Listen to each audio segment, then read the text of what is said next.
You know, sometimes to understand the massive forces shaping our world, you don't need a whole decade of data. Sometimes all you really need is a single day. So today, we're going to explore one 24-hour period that reveals just how interconnected and honestly, how fragile our global system has become. So, what's the date? It's February 5th, 2026. On the surface, it might seem like just any other day. But trust me, the events that unfolded were anything but ordinary. And here's the thing, the events of this day weren't just random.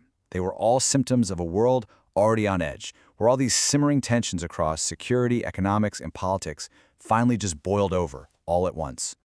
And it all starts with the return of a shadow that the world was really hoping was shrinking for good, a nuclear shadow.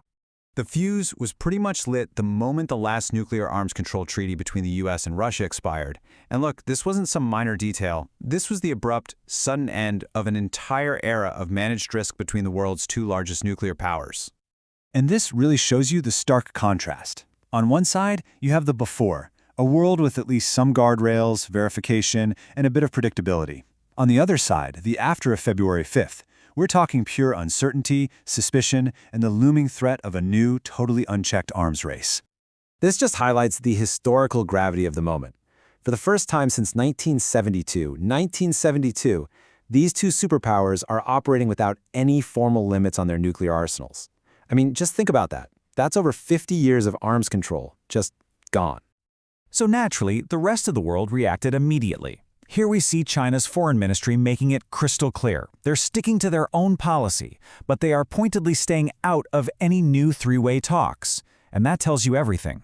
This isn't just a US-Russia problem anymore, it's a global one. So this leads to a really crucial question. When the biggest players on the board completely change the rules of the game, how does that affect all the old rivalries that are still simmering? And well, we get our answer almost immediately. On that very same day, US President Trump is on the phone with China's leader Xi Jinping. And what's the topic? The situation in Iran.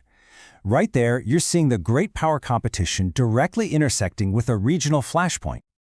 And this brings us from that high-level nuclear chess game down to a tinderbox that's just ready to ignite, the Middle East.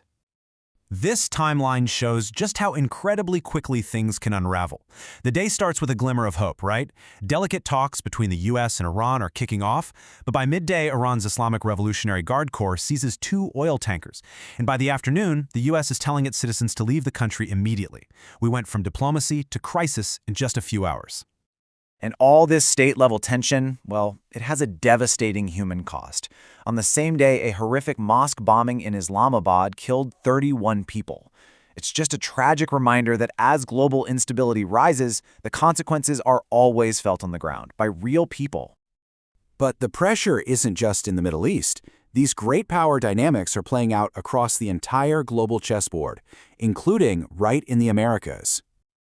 And this creates a fascinating sort of split screen of diplomacy. In Panama, you've got US-China tensions flaring over a port deal, but at the same time in Washington, President Trump is having a surprisingly friendly meeting with Colombia's President Petro. It's a perfect illustration that international relations are never simple. So while all of this is happening on the world stage, major cracks are also starting to appear on the home front in the United States. Take a look at this chart. It shows a really worrying trend. In January 2026, announced job cuts hit over 108,000. That is the highest level since the 2009 recession. So this just adds another heavy layer of economic anxiety to the already high geopolitical stress. And a big part of that anxiety was coming straight from the tech sector. Software stocks had plunged 25% since their recent peak, mostly driven by fears that new AI advancements were going to disrupt traditional business models and threaten a lot of white-collar jobs. It's basically a crisis of confidence in the future of work itself. And on top of all that, basic domestic systems are under strain.